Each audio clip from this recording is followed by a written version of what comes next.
द्वितीय बजट सत्र आज से शुरू। सीएम ने विधानसभा अध्यक्ष रविंद्रनाथ महतो का किया अभिवादन। सीएम ने सत्र को सुचारू रूप से चलाने पर की चर्चा। सरायकेला खरसावा जिले में माघे मिलन समारोह का आयोजन। मुख्य अतिथि के रूप में शामिल हुए पूर्व मुख्यमंत्री चंपई सोरेन। सोरेन ने कहा, आदिवासी समाज के लिए अत्यंत पवित्र त्योहार माघे। हजारीबाग शहीद करमजीत के घर पहुंचे अंचलाधिकारी मयंक भूषण। मयंक ने शहीद के परिवार से की मुलाकात। परिजनों को हर संभव सहायता का दिया आश्वासन। कृष्ण वल्लभ आश्रम हजारीबाग में कांग्रेस कमेटी की बैठक। शैलेंद्र कुमार यादव ने की बैठक की अध्यक्षता। बैठक में संगठन की मजबूती को लेकर हुई चर्चा। और बुंडू में पुलिस ने किया अवैध लॉटरी खरीद बिक्री का भंडाफोड़। किराए के मकान में की जा रही अवैध लॉटरी की खरीद बिक्री मामले में 6 अपराधी गिरफ्तार। 51,000 रुपए बरामद। नमस्कार, बहुत स्वागत है आप सभी का। मैं हूं आपके साथ ज्योति यादव। चलिए अब बुलेटिन की शुरुआत करते हैं। झारखंड विधानसभा का छठा विधानसभा का द्वितीय बजट सत्र जो है वो आज से शुरू हुआ। सत्र प्रारंभ से पहले विधानसभा अध्यक्ष रविंद्रनाथ महतो के कक्ष में मुख्यमंत्री हेमंत सोरेन ने उनका अभिवादन किया। इस दौरान मुख्यमंत्री ने सत्र को सुचारू रूप से चलाने के लिए चर्चा की। मुख्यमंत्री ने विधानसभा अध्यक्ष से राज्य के विकास कार्यों और बजट प्रस्ताव पर गहरी चर्चा की। इस अवसर पर विधानसभा के विभिन्न सदस्यों ने भी अपने विचार साझा किए ताकि सत्र शांतिपूर्ण और व्यवस्थित तरीके से चल सके।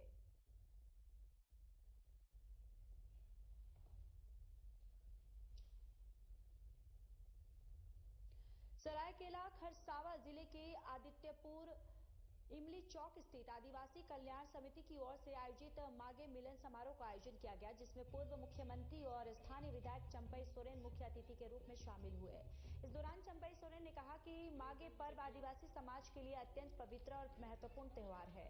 साथ ही उन्होंने कहा कि झारखंड सहित देश भर के आदिवासी समुदाय को माघे पर्व की शुभकामनाएं देते हुए संथाल परगना में बांग्लादेशी घुसपैठियों की बढ़ती संख्या पर चिंता व्यक्त की।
हजारीबाग उपायुक्त के निर्देश पर अंचलाधिकारी मयंक भूषण शहीद करमजीत सिंह बख्शी के परिवार से मुलाकात की, जहां उन्होंने शहीद के परिजनों को हर संभव सहायता का आश्वासन दिया।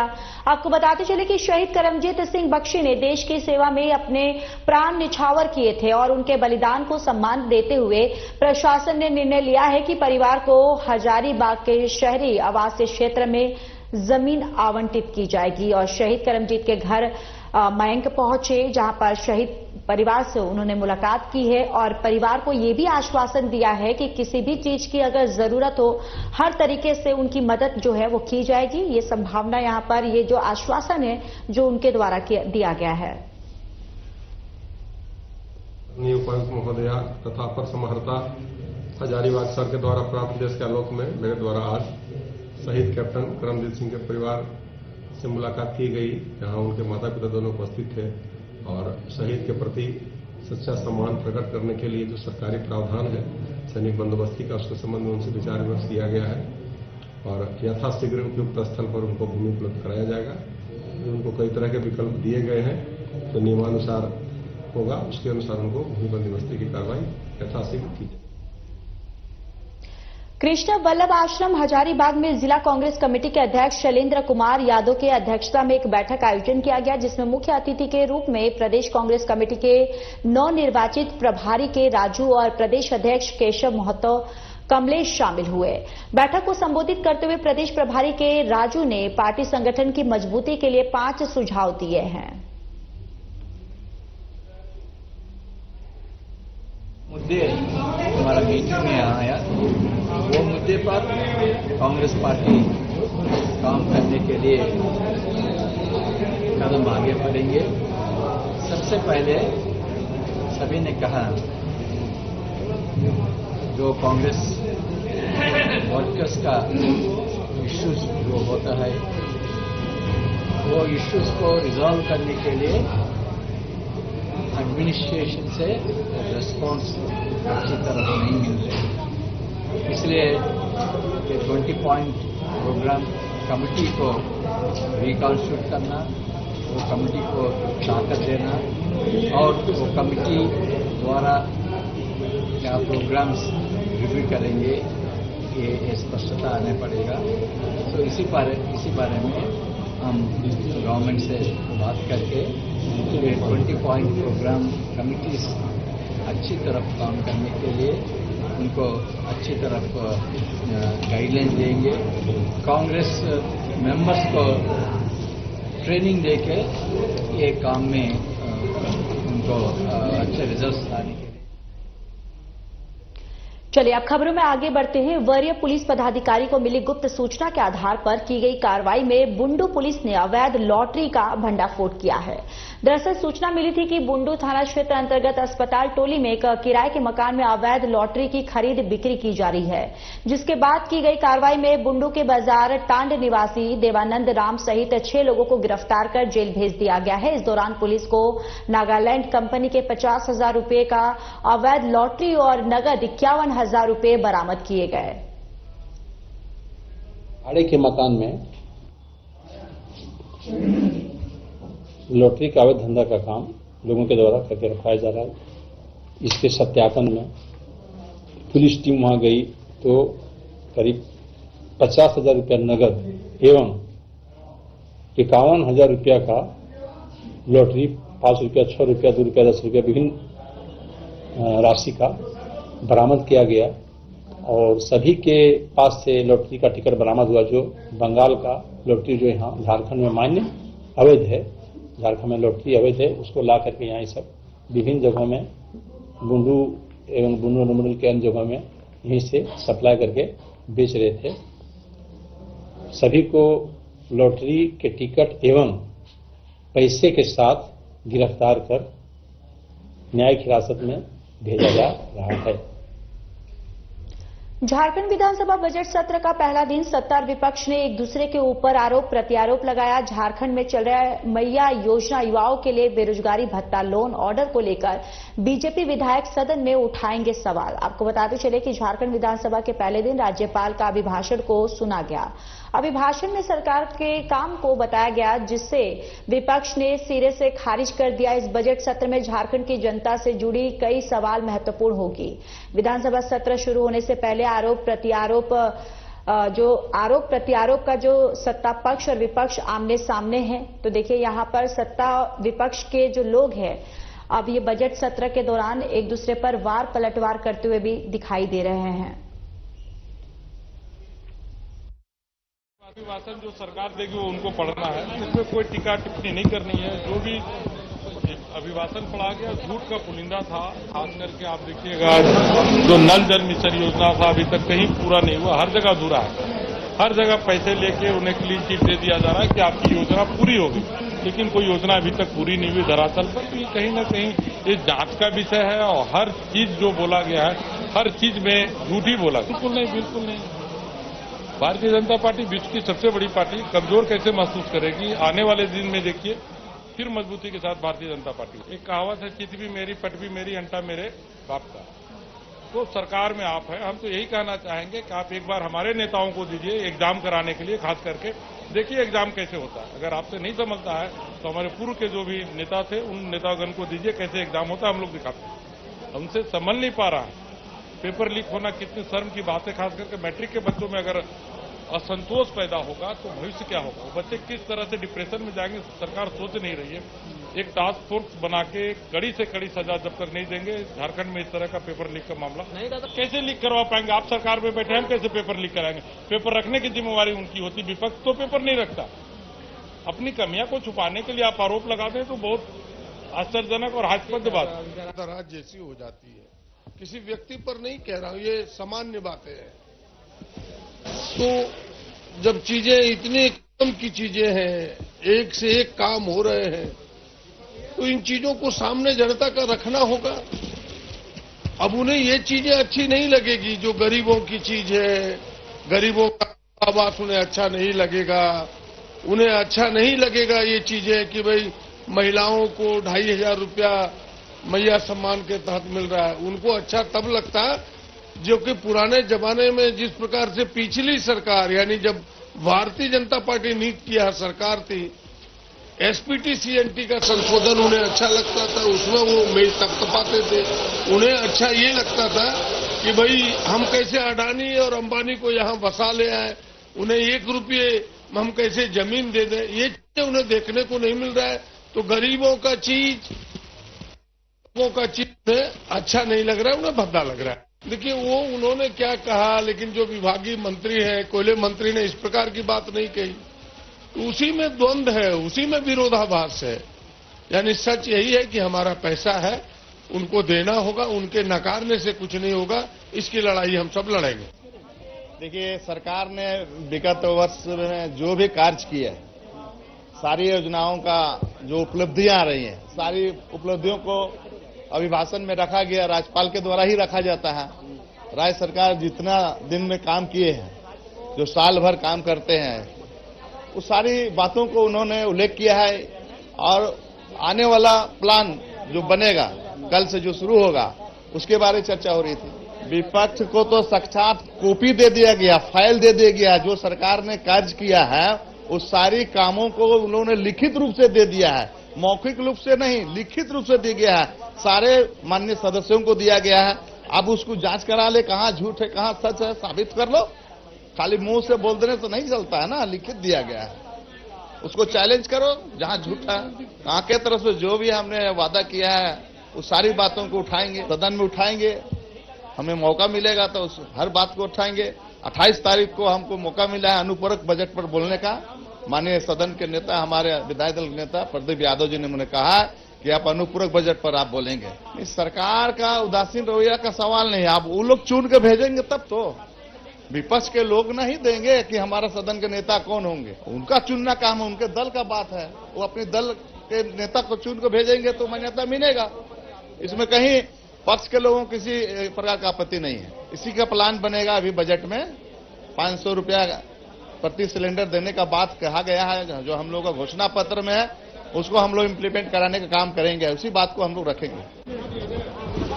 अभी तक वो डिसाइड नहीं कर पा रहे कि बाबूलाल मरांडी जी बनेंगे, चंपई सोरेन जी बनेंगे या कौन होगा। तो हम चाहेंगे प्रदीप भैया बहुत हॉट जोन से जीत के आए हजारीबाग से, विपक्ष दल के नेता मनोनीत किए। देखिए, वंदनीय पत्रकार बंधुगण, बहनीगण, इससे पूर्व भी राज्यपाल महोदय का अभिभाषण को पूरे राज्य ने सुना, किताबों के माध्यम से हम सभी ने पढ़ा, लेकिन धरातल पर क्या देखने को मिलता है, ये सच्चाई किसी से छुपी नहीं है। राज्यपाल का अभिभाषण वास्तव में सरकार का भाषण होता है। तो सरकार के भाषण मंचों तक होते हैं, जैसे कि सरकार भी मंचों में जाएगी और फिर जाकर कहेगी केंद्र से हमें इतना बकाया है, और फिर अगर कोई समर्थन की बात करेगा तो फिर अपना सेखी बघारेंगे कि हमें किन्हीं की जरूरत नहीं है, फिर मंचों में जाएंगे, फिर भाषणों को दोहराएंगे। तो राज्यपाल का अभिभाषण वास्तव में सरकार का भाषण होता है, और सरकार का वही भाषण होता है जो सरकार मंचों से विगत 5 वर्षों से कहती आ रही है। अपनी जो पहले की सरकार थी उस समय से कहती आ रही है और आज भी कह रही है। निसंदेह मिलेगा, चूंकि हम अपने पार्टी के इकलौते विधायक हैं, हम पार्टी के केंद्र अध्यक्ष हैं, अथवा पार्टी के आधार पर हमें बोलने का मौका प्रतिदिन मिलेगा। देखिए, जो राज्य के मुद्दे हैं उन मुद्दों को हम बड़ी बारीकी के साथ, प्रमुखता के साथ उठाने का कार्य करेंगे और उनका समाधान भी चाहेंगे। अभी मुद्दा जो स्टूडेंट है उनकी जो हताशा है, निराशा है, आज कई छात्रों का प्रतिनिधिमंडल मिलता है, विगत कई वर्षों से उनके डिपार्टमेंटल एग्जाम नहीं हो रहे हैं, उनमें बहुत सारी त्रुटियां हैं, गड़बड़ियां हैं, कई आयोग हैं जिनके अध्यक्ष नियुक्त नहीं किए गए हैं। तो छात्रों की समस्याएं सदैव सर्वोपरि रही है, उसके बाद आती है आम जनमानस की समस्या, और आम जनमानस जो समस्या से प्रताड़ित हो रही है वो भू संबंधित है।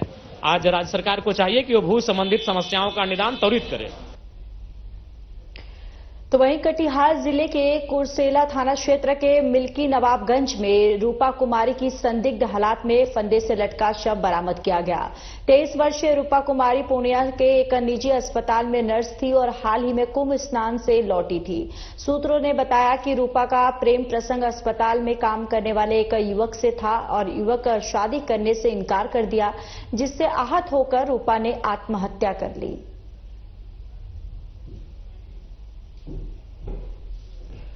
तो वहीं इन दिनों चोरों के आतंक से मधेपुरा वासी परेशान है। ताजा मामला मधेपुरा सदर थाना क्षेत्र के अंतर्गत गुलजार बाग वार्ड नंबर 20 का है, जहां पर बेखौफ चोरों ने सुनसान पड़े एक घर को निशाना बनाते हुए लाखों की संपत्ति चोरी कर ली है। घटना की जानकारी देते हुए पीड़ित गृहस्वामी रमेश कुमार गुप्ता की पत्नी किरण देवी ने बताया कि वे अपने परिवार के साथ महाकुंभ स्नान करने के लिए गई थी। वे लोग लौटे तो घर का ताला टूटा हुआ मिला। अंदर जाने पर पता चला कि गोदरेज तोड़कर उसमें रखे कीमती आभूषण और नकदी चोरी कर ली गई थी। चोरों ने करीब 5 लाख रुपए मूल्य के आभूषण और 70,000 रुपए नगद चोरी कर लिए हैं। इस संबंध में सदर थानाध्यक्ष विमलेंदु ने बताया है कि जांच की जा रही है और लगातार अब इस पर जो भी कार्रवाई होगी वो की जाएगी। 11 तारीख को कुंभ के लिए निकले थे 4 बजे हम लोग, अब रात में आए हैं 1:30 बजे रात में आए हैं। उसके बाद आगे का मेरा जो है ताला लगा हुआ ही था मेन गेट का। उसके बाद अंदर आए हम लोग खोल के तो देखे क्या मेरा बीच का ताला टूटा हुआ है और सेकेंड भी टूटा हुआ है और फर्स्ट भी टूटा हुआ है गेट का। और आए दिन चोरी की घटना बढ़ती जा रही है। मधेपुरा शहर में आदमी सेफ महसूस नहीं कर पा रहे हैं। हम वार्ड नंबर 20 के वार्ड प्रतिनिधि भी हैं और खास करके जो स्थिति बनी हुई है कि एक भी लाइट सही नहीं है। नगर परिषद के द्वारा बार बार कहे जाने के बावजूद भी आप देखिए कि धरातल पे जितनी भी लाइटें हैं वो सारी की सारी लाइट बंद पड़ी हुई। हमने कई बार आवेदन दिया कार्यपालक पदाधिकारी को और कार्यपालक पदाधिकारी इस पर कोई संज्ञान नहीं ले रही है और हम लोग बहुत परेशान हैं कि हम जनता के कार्य को सुदृढ़ तरीके से नहीं देख पा रहे हैं। लाइट की परेशानी हमेशा रही है। सीसीटीवी कैमरा के नाम पे जो लाखों रुपया निकासी हो रहा है, कहीं भी सीसीटीवी धरातल पे काम नहीं कर रहा। अगर आज सीसीटीवी सही रूप से काम कर रहा होता तो शायद हम चोरों का पता कर पाते, देख पाते कि किस तरह से चोरी हुई है और कौन इसमें संलिप्त है। आज ये स्थिति है कि लाखों खर्च होने के बावजूद, करोड़ों खर्च होने के बावजूद नगर परिषद की जो स्थिति है इतनी दयनीय है कि जन सुविधाओं के हित में कोई कार्य नहीं किया जा रहा है। पुलिस सप्ताह दिवस को लेकर सोमवार को वैशाली जिले के महनार थाना की पुलिस के द्वारा नशा मुक्ति अभियान के तहत प्रभात फेरी निकाली गई। प्रभात फेरी महनार थानाध्यक्ष और विश्वर रंजन सिंह के नेतृत्व में निकाली गई, जिसमें थाने के पुलिस पदाधिकारी के अलावा काफी संख्या में पुलिस बल के जवान शामिल थे। प्रभात फेरी थाना परिसर से निकलकर महनार थाना मोड़ मदन चौक समेत अन्य मार्गों से होकर गुजरा। इस दौरान लोगों को नशा के खिलाफ जागरूक करने का काम किया गया। चला रहे हैं हम लोग, पूरे बिहार में चल रहा है। हम लोग का पुलिस सप्ताह है और आज के डेट में नशा मुक्ति अभियान के लिए प्रभात फेरी है। लोगों को जागरूक करना है कि नशा पीना बुरी बात है, एक सामाजिक बुराई भी है, उसे बंद होना चाहिए। उसी के लिए हम लोग जागरूक। खबर मसौडी के पुनपुन से है, जहां पुनपुन थाना क्षेत्र के मदारपुर में एक जबरदस्त सड़क हादसा हो गया, जिसमें एक अनियंत्रित ट्रक ने एक ई रिक्शा में जोरदार टक्कर मार दी। घटना में ई रिक्शा में सवार 2 लोगों की मौके पर ही मौत हो गई, जबकि एक व्यक्ति गंभीर रूप से घायल हो गया, जिसे इलाज के लिए पीएमसीएच भेजा गया। मृतकों की पहचान मोहनपुर निवासी धर्मेंद्र कुमार और आकाश कुमार के रूप में हुई है। पुनपुन में मदारपुर के नजदीक हाईवे पे एक ट्रक और एक ई रिक्शा के बीच टक्कर हो गई, जिसमें 2 लोगों की मृत्यु हो गई है और एक अभी घायल है।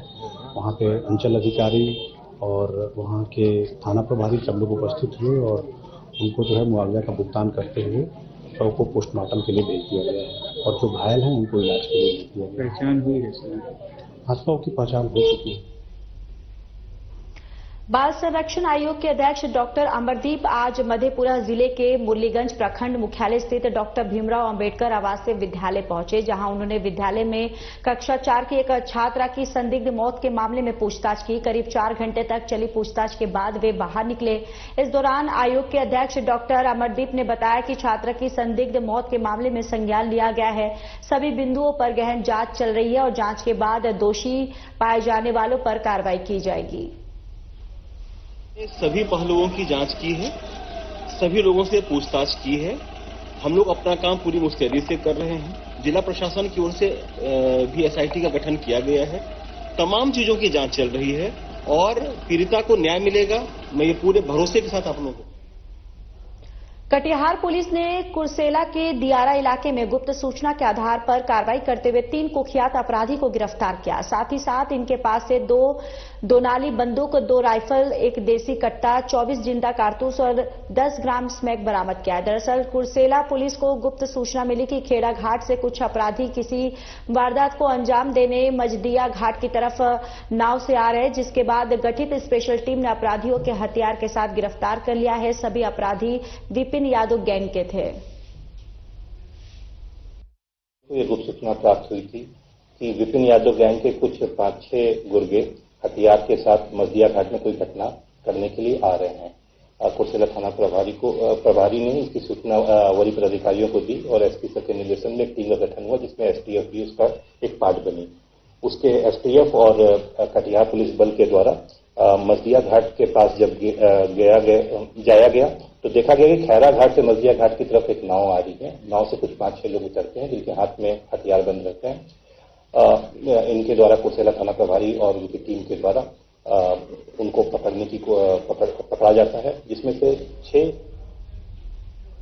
कोडरमा की चंदवारा थाने की पुलिस ने तिलैया डैम से एक अज्ञात युवक का शव बरामद किया है। मृतक युवक की उम्र करीब 25 वर्ष के आसपास है। जानकारी के अनुसार ग्रामीणों ने पानी में शव को तैरता देखा, जिसके बाद इसकी सूचना पुलिस को दी गई। सूचना के बाद मौके पर पहुंची पुलिस शव को पोस्टमार्टम के लिए कोडरमा सदर अस्पताल भेजकर आगे की जांच में जुट गई है। फिलहाल शव की शिनाख्त नहीं हो पाई है। जिले के चंदवारा थाना क्षेत्र अंतर्गत जवाहर घाटी के तिलैया डैम से चंदवारा पुलिस ने एक अज्ञात युवक का शव बरामद किया है, जिसकी उम्र तकरीबन 25 से 26 वर्ष बताई जा रही है। वही शव जो है तो उसकी स्थिति काफी दयनीय हो चुकी है, जिसके कारण शव का पहचान करना काफी मुश्किल हो रहा है। वहीं पुलिस ने शव को कब्जे में लेकर कोडरमा सदर अस्पताल पोस्टमार्टम के लिए भेज दिया गया है। और वही मामले को लेकर चंदवारा थाना प्रभारी धनेश्वर कुमार से पूछे जाने पर उन्होंने कहा कि शव की शिनाख्त अब तक नहीं हो पाई है, उसे किया जा रहा था। ग्रामीणों से एक सूचना मिली थी कि जो है सो कोडरमा जिला के जवाहर घाटी के निकट तिलैया डैम में एक युवक का शव उफलाता हुआ दिख रहा है। वहीं ग्रामीणों के सूचना पर जो है तो जाके उस शव को कुल सचिव कोल्हान विश्वविद्यालय चाईबासा की ओर से मुफसिल थाना चाईबासा में एक आवेदन दिया गया था, जिसमें कोल्हाना विश्वविद्यालय चाईबासा के बैंक अकाउंट से अज्ञात अपराध कर्मियों ने 1,58,96,800 रुपए की अवैध निकासी करने का उल्लेख किया गया था। कांड की गंभीरता को देखते हुए पुलिस अधीक्षक सिंहभूम ने पारस राणा, अपर पुलिस अधीक्षक और निखिल राय, सहायक पुलिस अधीक्षक के नेतृत्व में एक विशेष अनुसंधान दल का गठन किया। रजिस्ट्रार महोदय के द्वारा एक आवेदन मुफसिल थाना अंतर्गत समर्पित किया गया, जिसमें कोल्हान यूनिवर्सिटी के एक बैंक खाते से, जो पंजाब नेशनल बैंक के टाटा कॉलेज ब्रांच में संचालित होता है, वहां से अवैध रूप से उनके खाते से लगभग 1,58,00,000 रुपए के अवैध निकासी के संबंध में आवेदन समर्पित किया गया था, जिसके संबंध में हम लोगों ने मुफस्सिल थाना अंतर्गत कांड दर्ज करते हुए उसमें अनुसंधान प्रारंभ किया। इसी क्रम में हम लोग को जो सफलता प्राप्त हुई है, इसमें इस कांड का उद्भेदन करते हुए हमारी टीम ने लगभग कुल 14,80,000 रुपए जो कैश में। देवघर स्थित बाबा वैद्यनाथ मंदिर में महाशिवरात्रि से पहले सभी मंदिरों के पंचशूल को उतारा जाता है। उस पंचशूल की साफ सफाई करने और फिर दूसरे दिन विधिवत पूजा अर्चना के बाद पुनः मंदिरों पर स्थापित करने की परंपरा रही है। इसी के तहत भगवान शिव और माता पार्वती के मंदिर का पंचशूल महाशिवरात्रि से 2 दिन पूर्व उतारा गया। परंपरा के अनुसार दोनों ही पंचशूल का मिलन कराया गया। वर्ष में एक बार होने वाले इस धार्मिक अनुष्ठान को देखने और पंचशूल को स्पर्श करने के लिए मंदिर परिसर में श्रद्धालुओं की भीड़ उमड़ पड़ी। आज शिवरात्रि के पावन अवसर से पहले बाबा मंदिर में ये प्रथा ये संस्कार रहा है कि बाबा मंदिर और पार्वती माँ का जो मंदिर है वहाँ से पंचशूल उतारा जाता है।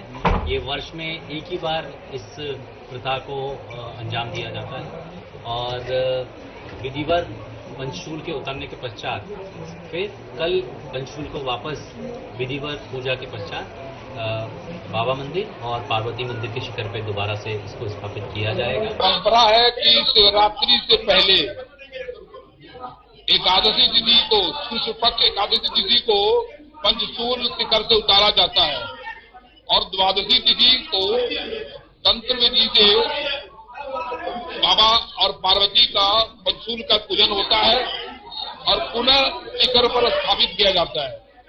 ये यहाँ की परंपरा है कि शिवरात्रि साल में एक बार ही एकादशी तिथि, शुक्ल पक्ष एकादशी तिथि को उतारा जाता शिखर से।